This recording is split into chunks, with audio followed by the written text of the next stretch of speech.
Hello students, कैसे हैं आप सब। आई होप आप सब अच्छे होंगे। आईसीटी वर्चुअल क्लासरूम में आप सबका स्वागत है। मैं विकास, क्लास 11th का मैथ्स हम कर रहे हैं। चैप्टर है आपका ट्रिग्नोमेट्रिक फंक्शंस, त्रिकोणमितीय फलन। तो बच्चों, यहाँ पे कुछ क्वेश्चंस हम कर रहे थे। तो देखिए, सबसे पहले क्या कॉन्सेप्ट हमने सीखा, क्या टॉपिक सीखा कि भाई हम एंगल को कैसे मेजर करते हैं। एक तो डिग्री में और दूसरा रेडियन में। उसके बाद कन्वर्जन, कन्वर्ट करो डिग्री को रेडियन में या फिर रेडियन को डिग्री में कन्वर्ट करो। ठीक है, ये चीज हमको आती है। इसी के आधार पे कुछ क्वेश्चन प्रैक्टिस कर रहे हैं। तो चलिए, एक क्वेश्चन ये है, ध्यान से देखेंगे। क्या है question? In a circle of diameter 40 centimetre the length of chord is 20 centimetre, find the length of minor arc of the chord. ये क्वेश्चन है। चलिए नोट डाउन कीजिए इसको। ठीक है बच्चों, अब देखिए, इस क्वेश्चन को अगर सॉल्व करना है तो सबसे पहले जो डायग्राम है ना, वो बनाने की कोशिश करेंगे। एक सर्कल है, ये सर्कल बन गया। उसके बाद क्या बोला है? In a circle of diameter 40 centimetre.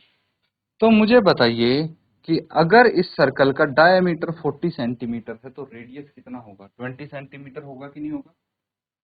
ये है आपका रेडियस 20 सेंटीमीटर, क्योंकि इसका जो डायमीटर है वो 40 सेंटीमीटर।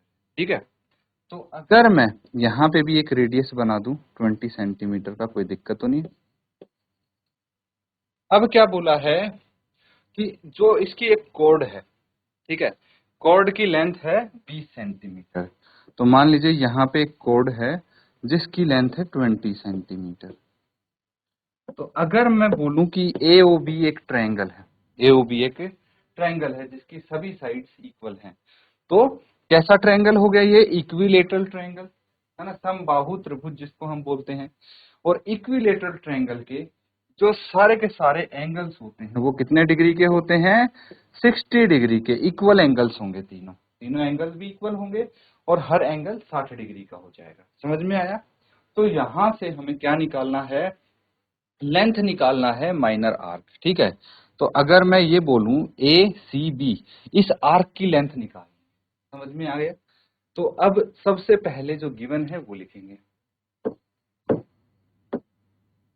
तो क्या गिवन है? डायमीटर गिवन है। Diameter of circle is 40 centimetre मान गए। चलो, रेडियस क्या हो जाएगा फिर? रेडियस ऑफ सर्कल 20 सेंटीमीटर होना चाहिए। ठीक है, और कॉर्ड क्या होगी? Length of chord, length of chord ये भी 20 सेंटीमीटर है।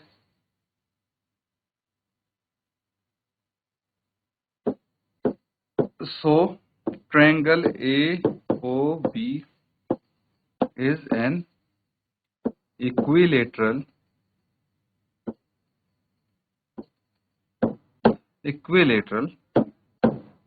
ट्रायंगल। ठीक है, ये एक समबाहु त्रिभुज है। ठीक है, और अगर ये इक्विलेटरल ट्रायंगल है तो जो इसका थीटा है, ठीक है, एंगल थीटा जो हो जाएगा, एंगल ऐसे लिख सकते हैं, AOB is equal to 60 degree. क्यों? Because triangle AOB is equilateral. अगर ट्रायंगल ये इक्विलेटरल है तो थीटा इसका 60 डिग्री हो गया। और रेडियस कितना है हमारे पास? इसको हम R के इक्वल भी लिख सकते हैं, 20 सेंटीमीटर है। तो हमें पता है कि अगर थीटा इसका 60 डिग्री है और हमें ये फॉर्मूला यूज करना है, कौन सा? Theta is equal to length of arc by radius. तो इसमें हमारा थीटा डिग्री में नहीं चलेगा, यहाँ पे रेडियन में आता है। थीटा किस में आता है? रेडियन में। तो इसको रेडियन में कन्वर्ट कर लेंगे, है ना। तो कितने रेडियन आ जाएगा? 60 डिग्री है, डिग्री को रेडियन में कन्वर्ट करेंगे तो क्या हो जाएगा? देखिए, अगर हम बात करते हैं 180 डिग्री की, तो 180 डिग्री किसके बराबर होता है? पाई रेडियन के बराबर। तो 1 डिग्री किसके बराबर होगा? पाई बाय 180, एंड 60 डिग्री किसके बराबर होगा? पाई बाय 180 से मल्टीप्लाई कर दीजिए, क्या आ जाएगा? 3, तो पाई बाय 3 रेडियन आ गया। क्या आ गया? ये थीटा आ गया आपका, ठीक है। अब हमें इस फॉर्मूले की हेल्प से, देखिए थीटा है हमारे पास और आर है, तो लेंथ ऑफ आर्क निकाल लेंगे हम। ये क्या हो जाएगी? यहां से यहां तक लेंथ ऑफ आर्क, इसको एल से भी रिप्रेजेंट कर सकते हैं, यही निकालनी है। नोट कीजिए, फिर आगे करते हैं।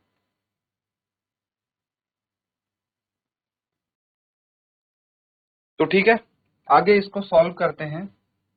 हमें पता है कि जो थीटा होता है एल बाय आर होता है, हमें क्या चाहिए? एल चाहिए, है ना। तो एल क्या हो जाएगा? Theta into radius. चलिए, थीटा है पाई बाय 3 और रेडियस है 20 है ना। तो कितना आ जाएगा ये? इसको आगे सॉल्व कर लेंगे तो आपकी एल की वैल्यू आ जाएगी, ठीक है। तो लेंथ ऑफ आर्क कितना आ गया? 20 पाई बाय 3 आ गया। इसको पाई की वैल्यू रख के आप प्रॉपर इसकी वैल्यू निकाल सकते हैं, ठीक है। तो ये क्वेश्चन हो गया एक। अगला देखिए, इसी तरह से है, सिमिलर क्वेश्चन है ये, बस यहाँ पे 2 सर्कल्स की बना है ना। फॉर्मूला यही यूज होगा। If in 2 circles arc of the same length subtend angle 60 degree and 75 degree at the centre, find the ratio of their radii. तो उनके रेडियाई का रेशियो बताना है। अगर 2 सर्कल में एक, मतलब आर्क की लेंथ सेम है, एंगल अलग अलग सबटेंड कर रहे हैं। तो नोट कीजिए और इसको सॉल्व कीजिए, ठीक है। तो अब देखिए, अगर हम बात करते हैं इसके एंगल्स की, तो हम बोल सकते हैं let theta 1 and theta 2 be the angles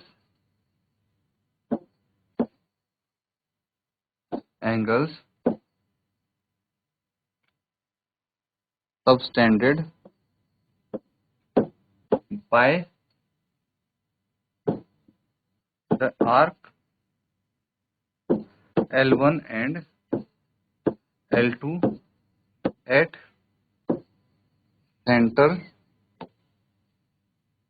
centres of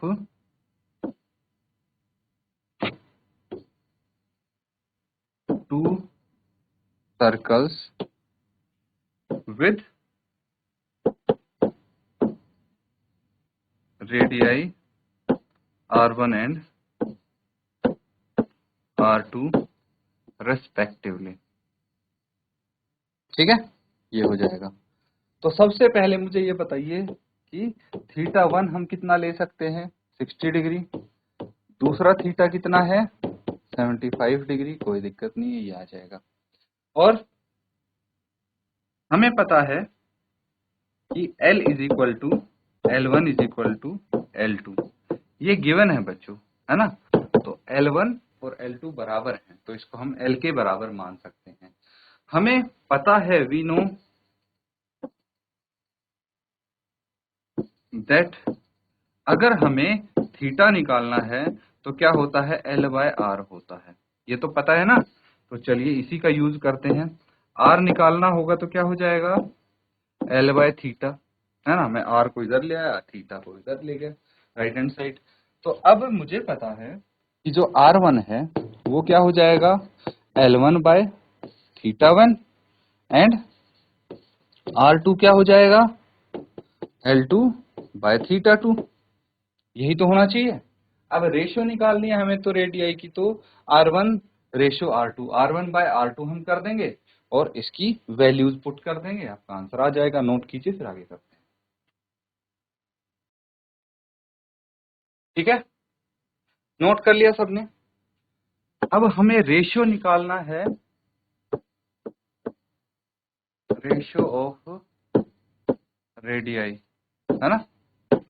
तो R1 बाय R2 हम निकाल लेंगे। R1 क्या था, L1 bye θ1 upon L2 bye θ2, यही है। इसको हम क्या कर सकते हैं, देखिए R1 रेशो R2 है ये, इसको क्रॉस मल्टी, बाहर वालों को बाहर से मल्टीप्लाई करेंगे, अंदर वालों को अंदर से, तो पता होगा ना आपको। तो L1 इंटू θ2 आ जाएगा, इसको ऊपर लेके जाएंगे, और ये θ1 नीचे आ जाएगा L2 के साथ, तो L2 इंटू θ1। तो वैल्यूज रखेंगे अब, because L1 is equal to L2 is equal to L, ये है ना। तो L1 और L2 की जगह हम L रख देंगे। R1 रेशियो R2 क्या आ जाएगा, L इंटू θ2 कितना था हमारे पास 75 degree by L into 60 degree, यही तो थे 75 डिग्री एंड 60 डिग्री। इनकी वैल्यूज निकाल देंगे। देखिए L से L कैंसिल आउट, 15 चौके 60, 15 इंटू 5 75।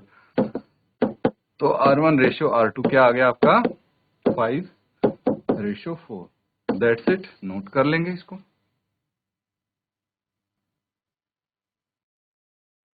ठीक है बच्चों, सबने नोट कर लिया है, तो अगला क्वेश्चन देखिए अब। इसके 3 पार्ट्स हैं बच्चों, एक जैसे हैं पर ये ध्यान से समझना। Find the angle in radian through which a pendulum swing if its length is 75 centimetre and the tip describes an arc of length. अलग अलग इसकी आर्क ऑफ लेंथ है, मतलब लेंथ ऑफ आर्क है। तो मान लीजिए एक पेंडुलम है, ठीक है, एक पेंडुलम हो गई है। अब बोला गया है कि इस 75 मीटर लंबी है ये, 75 सेंटीमीटर, ठीक है।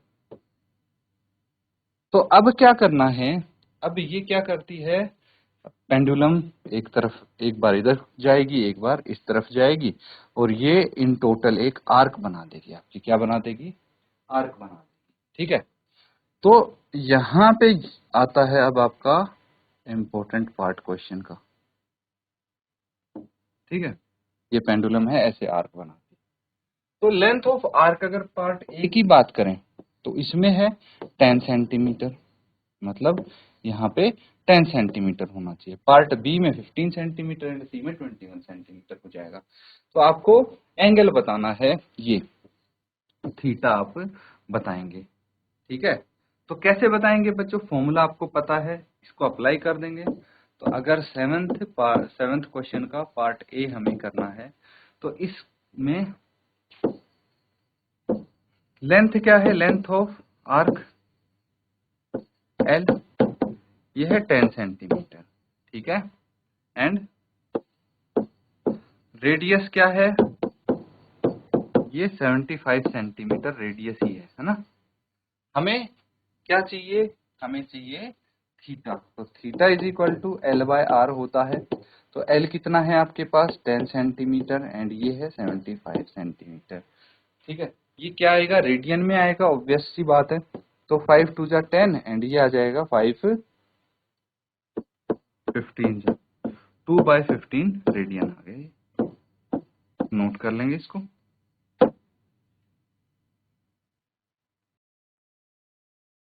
ठीक है बच्चों, नोट कर लिया सबने। अब देखिए, अगर हमारे पास लेंथ ऑफ आर्क चेंज हो जाए, रेडियस तो सेम रहेगा 75 सेंटीमीटर, लेकिन अगर पार्ट बी हम करेंगे तो लेंथ ऑफ आर्क कितनी हो जाएगी 15 सेंटीमीटर, ठीक है। थीटा क्या है हमारे पास, L बाय R ही होगा ये तो L कितना है 15 एंड R कितना है 75। कैंसिल आउट करेंगे, 5 इंटू 3 15, सीधा 15 से ही कैंसिल आउट कर देंगे। 15 इंटू 5 75, 1/5 रेडियन, ठीक है, ये हो जाएगा। अगर सी पार्ट की बात करते हैं तो लेंथ ऑफ आर्क इस केस में क्या है 21 सेंटीमीटर है। रेडियस कितना है, रेडियस तो सेम है 75 सेंटीमीटर। हमें पता है theta is equal to L by R है। तो L कितना है आपके पास 21, R कितना है 75। कैंसिल आउट कर देंगे, 3 से 21 और 25 इंटू 3 75, 25 आ जाएगा। तो ये 7/25 क्या रेडियन। ये आंसर आ गया। तीनों पार्ट हो गए कंप्लीट, नोट कर लें।